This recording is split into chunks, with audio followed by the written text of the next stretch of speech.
Ja, van het een kwam het ander. En toen hebben we een kerk gekocht. Wat doen wij met ons kerken als de banken leegblouwen? In Friesland hebben we al meer dan 240 van de zo'n 120 kerken een tweede leven kregen. Van Wenning ont werkplak. In Sleert, Holvert, Frenscher en Lollum is die stap al zet. Daar worden de kerken op dit stuit verbouwd. Van heilig plak naar een nieuwe functie. We binnen hier in Lollum, een liefstdorpje in de gemeente Zuidwest-Friesland. Dit is de jerdere gereformeerde kerk van dit plakje. Sint-Waar Elien is deze kerk gekocht door Ronald Slijver. Hij wilde er een aantal appartementen in bouwen, maar als dat net slaggert, zal hij er zelf aan. Ja, en we zoeken nog de preekstoel, het orgel. Dat is alleen nog intact. Wat is de bedoeling daarmee? Dat blijft er allemaal in. Blijft er allemaal in. En waarom? Mooi. Ja, het wel waard. We zijn dik 4 jaar geleden zijn we in Lollum komen te wonen. En toen zagen we dat de kerk leeg stond. En hebben we gevraagd van, willen jullie de kerk niet verkopen? Ja, van het een kwam het ander. En toen hebben we een kerk gekocht.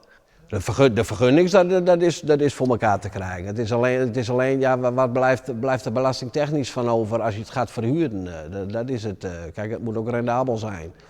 Kijk, en dan, als het niet rendabel is, dan kunnen we beter zeggen van we gaan er zelf helemaal in wonen. Ja, dus als ik geen appartementen koop, dan wordt het dus helemaal van jezelf. Ja. Wat matte je dan met zo'n grote kerk? Ja, in wonen. Nee, de binnenkant blijft gewoon de kerk. En dan ja, eromheen, daar bouwen we ons huis aan. Dat is de bedoeling.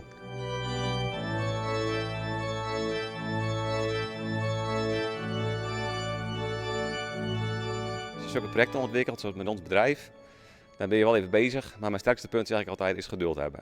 Ik sta hier in de tjerke in Holvert, maar die wordt al jaren net meer broekt als een tjerke. Er wordt hier namelijk een groepsaccommodatie maken voor 24 on 30 meesken. Maar daar is wel wat geduld voor nodig. Deze hele mooie kerk hebben we dus 4 jaar geleden gekocht. We zijn nu begonnen. Natuurlijk eerst mooie plannen maken. Wij proberen het dorp mee te nemen. En af en toe hebben we hier een presentatie hier op locatie. En mensen kunnen komen kijken op afspraak op elke vrijdag. En de verwachting is dat we augustus, bouwvak ongeveer 2028 pas klaar zijn. Dus dan komen de eerste huurders kunnen erin. Dan gaan we los. Dan hebben we een groot feest hier, een openingsfeest. En waarschijnlijk ga ik met mijn familie, ik heb best wel een grote familie. Ik heb al zelf beloofd, als het klaar is, dan ga ik met de familie hier eerst een nacht slapen. Als soort test.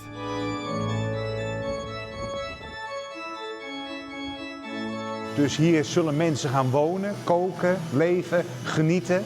En dan kijken ze weer naar boven en dan genieten ze weer van 150 jaar geleden. De oude gereformeerde kerk. Dit is de Silverstraatkerk. Het Sinelien wie hier de laatste tjinst. Nou worden hier nog een appartementen inbouwd.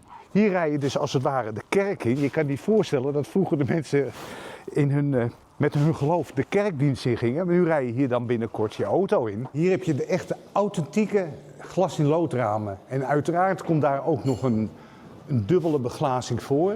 Maar als je nu naar de achterkant kijkt, hier laten we dus ook hetzelfde glas in lood monteren. Dat wordt dan wel nieuw glas in lood, maar juist om de karakteristieke uitstraling van de kerk te geven.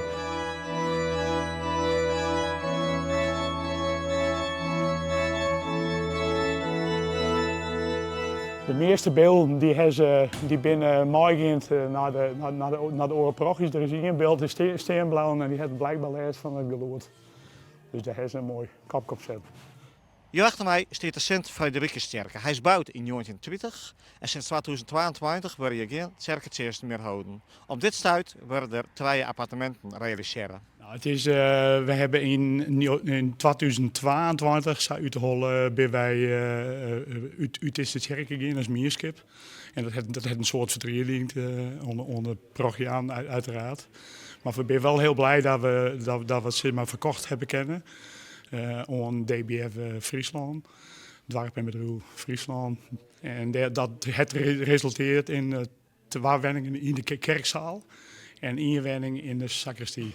Dit zijn natuurlijk de mooiste dingen die je dwam maaien. In zo'n oud pand, als je daar als herbestemming woningen in bouwen, dat is natuurlijk een uitdaging.